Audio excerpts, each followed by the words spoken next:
ఇస్తారా లేకపోతే suppose extra load ఉంటే దానికి ఏమైనా ఆల్రెడీ చెప్పినట్టు మనము కరెంట్ మనకి బిల్లు పే చేయడము గవర్నమెంట్ బాధ్యత కాబట్టి ఆ డిలేకి మనం రైతుల అయితే అఫెక్ట్ అయితే అవ్వదు. సో డిస్కనెక్షన్ అనేది డిలే బిల్ పేమెంట్ వరి అవ్వాల్సిన పనులు మెయిన్గా ఎన్రోల్మెంట్ ప్రొసీజర్లో కొన్ని ఇష్యూస్ మీద ఈ కేటగిరీస్ మీద మెయిన్గా డౌట్స్ ఉన్నాయి. ఇవన్నింటినీ కూడా రోజు రోజుకి మనము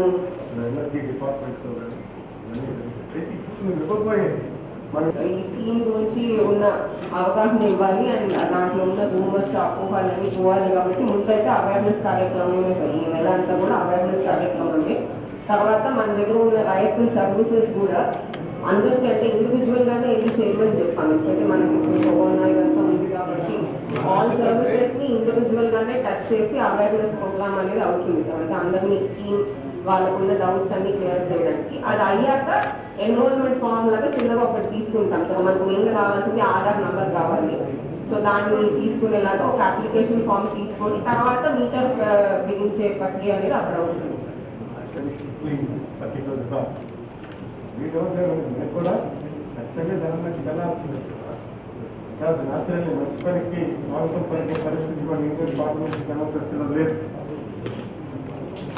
పోషన్ అయితే కృషిదానికే ఉందామనుకుంటున్నారు తప్ప మంచి పని జరిగినప్పుడు దానికి సపోర్ట్ చేయాలని ఆలోచన లేదు. ఒక వదిలేదు, దానికోసం మనం మాట్లాడటం లేదు. అయితే మన సిస్టమ్ని మనం ఎంతవరకు పర్ఫెక్ట్గా స్ట్రీమ్లైన్ చేసుకుంటున్నాం అన్నటువంటి అయితే కావాలి. నేను నా రిక్వెస్ట్ ఏంటంటే మన డిస్ట్రిక్ట్ ఇవన్నీ ఎప్పుడు మనం చేయగలుగుతాము. యూనిట్ కాస్ట్ మన టారిఫ్ కమిషన్ మనకు ఫిక్స్ చేస్తాం. బేసింగ్ ఆన్ దట్ మన యూనిట్ కాస్ట్ ఫిక్స్ చేస్తాం. అయితే ఈ జిల్లాకి ఎంతండి మనకున్న అందులో అగ్రికల్చర్ క్లాసిఫికేషన్ ఏమి, ఇండస్ట్రియల్ క్లాసిఫికేషన్ ఏమి, గ్రేడ్ ఏమి, డొమెస్టిక్ కనెక్షన్స్ ఏమి, ఇవన్నిటి మీద కూడా మనకు ఒక క్లారిటీ మనం ఇవ్వాలి before going to start with wider campaign. ఖచ్చితంగా మనం ఇవ్వాలి బిఫోర్ గోయింగ్ టు గివ్ కాంప్లెక్ట్ ఏదైతే ఇస్తున్నాము. ఇవన్నీ కూడా ఎలియర్ గవర్నమెంట్లో I'm one amount the member in depth we have touch.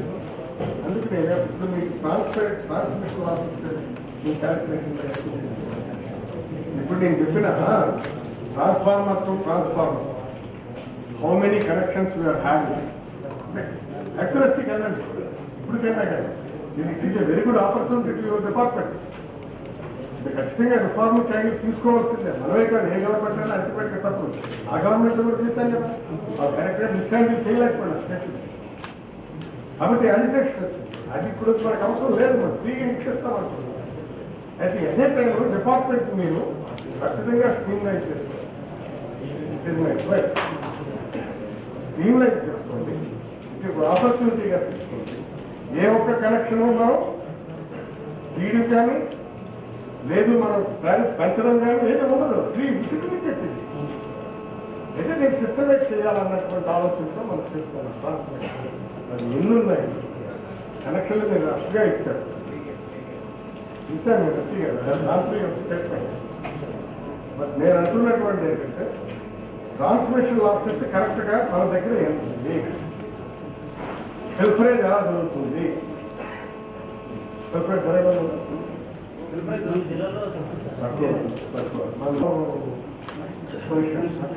Connection నేను అంటున్నట్టు పవర్ పొజిషన్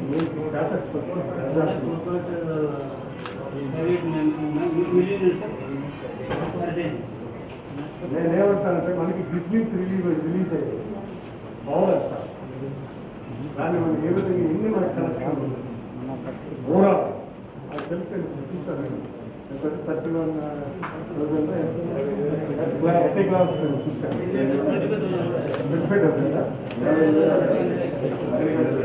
అంటే మీది జిల్లా డైలీ డిమాండ్ వచ్చి అది వచ్చి మనకి ఆల్ సర్వీసెస్ పుట్టు కదా సార్. ఎనర్జీ డిపార్ట్మెంట్ ఇవ్వబోయేది మనకి ఎస్టిమేషన్ మనకి అవసరం. నువ్వు ట్రాన్స్ఫార్మర్ క్యాలిక్యులేషన్ ఇవ్వకపోతే ఎలాగింది? మెయిన్ దీనికి ఇదే పాలసీకి మెయిన్ అది. ఎన్ని ట్రాన్స్ఫార్మర్ దాని ట్రాన్స్ఫార్మర్కి మధ్యలోనే కదా మెయిన్ ఫిక్సింగ్ మనం చేస్తాం. ఎన్ని వస్తాయి మధ్యలో అన్నట్టు మనకి అంటే ఎంత యూసేజ్ ఆఫ్ పవర్ మనకు వస్తుంది అన్నటువంటి తెలుస్తుంది. You can go minutely and meticulously. This is the base. ఎట్లా చేస్తాం గేజింగ్ చేస్తాం సార్? యాక్చువల్లీ మనము ట్రాన్స్ఫార్మర్ ఇఫ్ నెసెసరీ అంటే ఇప్పుడు లోడ్ వాళ్ళు 3 HP 5 HP మార్చుకొని ఉంటే అలాంటి వాటికి ట్రాన్స్ఫార్మర్ ఎన్హాన్స్మెంట్ అవుతుంది సార్. అది అడిషనల్ లోడ్ అవి అవుతుంది సార్.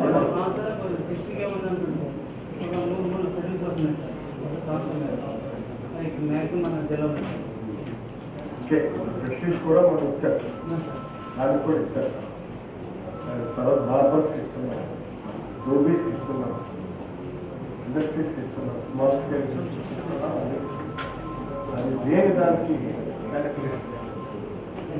ఓవరాల్గా ఇచ్చి ఇప్పుడు కొత్తగా కూడా తెలుస్తుంది సార్.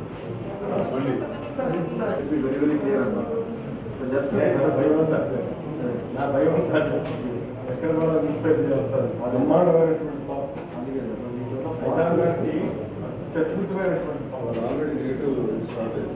చేస్తాను నేను ముందే నా ఇంట్రడక్షన్ కూడా చేస్తాను. అది మన కర్మ.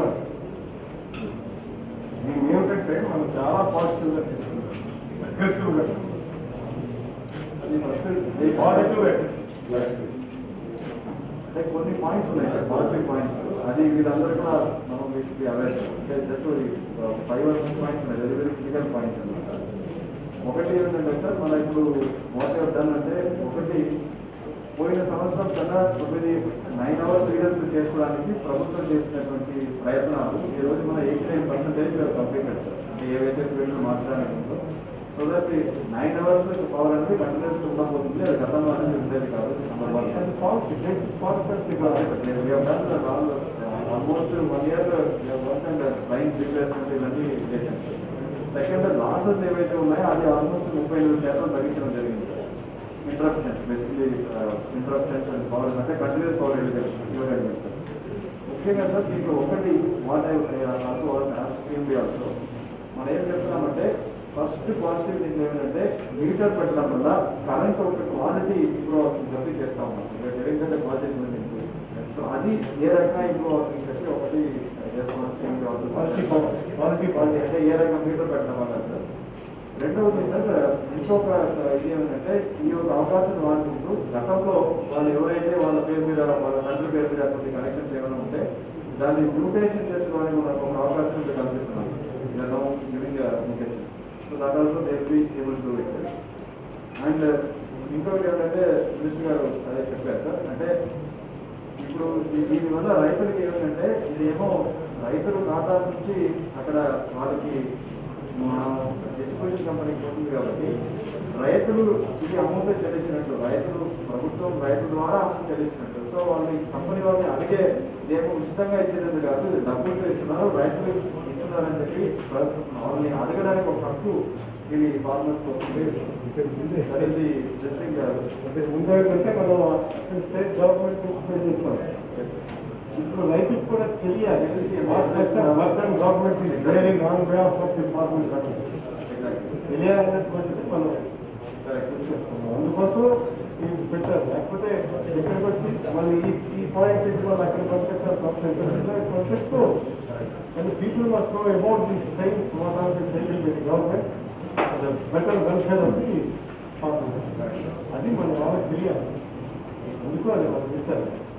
ఇంకొకటి రైతులు ఒక మేజర్ ఇంకొక డౌట్ ఏమవుతుందంటే, వీళ్ళు ఇర్రెగ్యులర్ కనెక్షన్స్ ఏమైనా కనబడితే ఏం చేస్తారు మీరంటే, మీటర్ పెట్టాలి కాబట్టి 10 ఇర్రెగ్యులర్ కనెక్షన్స్ అని తీసేస్తారా అని దానికి స్పష్టమైన డైరెక్షన్ చేశారు. అవన్నీ కూడా గ్రామపంచాయతీ చేయవలసింది చెప్పడం జరిగింది. ఆ తర్వాత ఇంకొక చాలా చాలా కీలకమైన విషయం ఏంటంటే, కొంతమంది ఇదేమో రేపు ఇమీడియట్గా ఏదో అక్టోబర్ నుంచి బిల్లు చేసేస్తారు, ఇటువంటి ఒక ఉద్యోగి జరుగుతూ ఉంటుంది. ఇటువంటి ఏం కాదు, ఫిబ్రవరి నెల నుంచి మాత్రమే దానికి గుర్తు కావాల్సిన ముందస్తు చర్యలు తీసుకుంటారు తప్ప ఏ ఒక్క రైతు కూడా సెప్టెంబర్లో అక్టోబర్లో వాళ్ళు హైదరాబాద్ పథకం ఉండదు.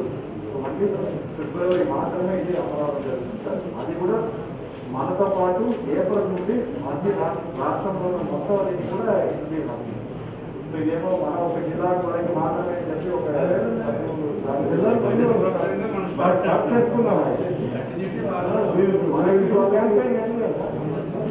ఒక స్టేట్ వైడ్ అంటే డిఫరెన్స్ ఏంటంటే ఒక 2 నెలల కాలం అంతే వాళ్ళకి మన ఫిబ్రవరి అంటే ఒక ఏప్రిల్ అప్లై ఎందుకు సార్ మా జిల్లా అని చెప్పి అది కూడా అడిగారు. మా జిల్లా చేశారని చెప్తే జిల్లాలో కనెక్షన్స్ తక్కువ ఉన్న జిల్లా ఆంధ్ర రాష్ట్రంలో మన జిల్లా నుంచి కాబట్టి 25,000 కనెక్షన్స్ ఉన్నాయి కాబట్టి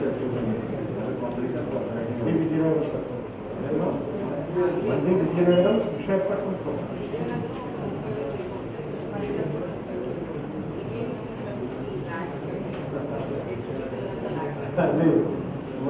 శ్రీనివాస్ క్యాటరింగ్ ఎక్కువ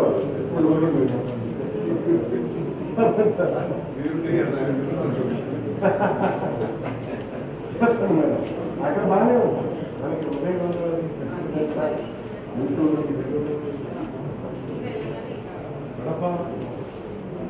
ఇవన్నీ కూడా బాగా ఎక్కువ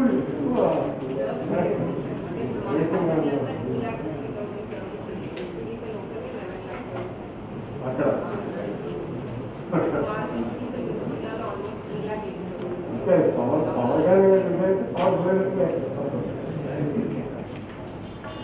ఈనాడు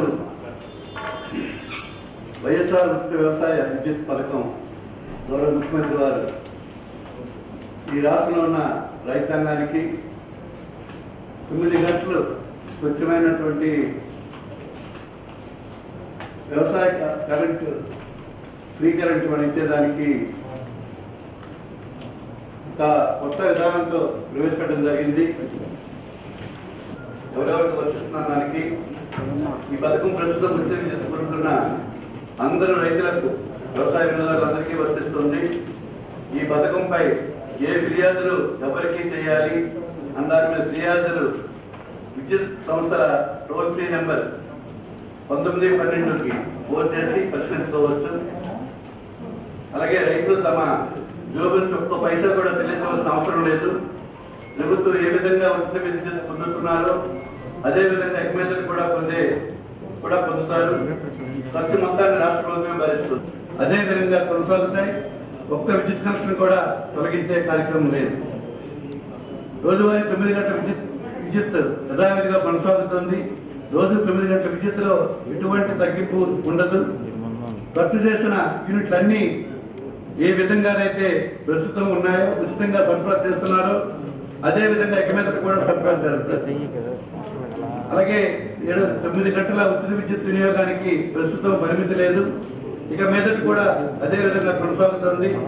వినియోగించిన యూనిట్ల బిల్లు మొత్తాన్ని రాష్ట్ర ప్రభుత్వమే వినియోగదారుల ఖాతాల్లో జమ చేస్తుంది. రైతు రోజు నుంచి ఒక్క పైసా కూడా చెల్లించాల్సిన అవసరం లేదు. ఎవరెవరికి వర్తిస్తున్న దానికి ఈ పథకం ప్రస్తుతం ఉచిత విద్యుత్ పొందుతున్న అందరూ రైతులకు వ్యవసాయ వినియోగదారులందరికీ వర్తిస్తుంది. ఈ పథకంపై ఏ ఫిర్యాదులు ఎవరికి చేయాలి దాని మీద ఫిర్యాదులు విద్యుత్ సంస్థల టోల్ ఫ్రీ నెంబర్ 1912కి ఫోన్ చేసి పరిశీలించుకోవచ్చు. అలాగే రైతులు తమ జోబుల నుంచి ఒక్క పైసా కూడా చెల్లించవలసిన అవసరం లేదు. ప్రభుత్వం ఏ విధంగా ఉచిత విద్యుత్ పొందుతున్నారో అదేవిధంగా ఎక్మేతలు కూడా పొందుతారు. ఖర్చు మొత్తాన్ని రాష్ట్ర ప్రభుత్వమే భరిస్తుంది. ఎవరికి ఏ డౌట్లు ఉన్నా ఇవన్నీ మనం క్లారిఫై చేయాల్సిన అవసరం ఉంది.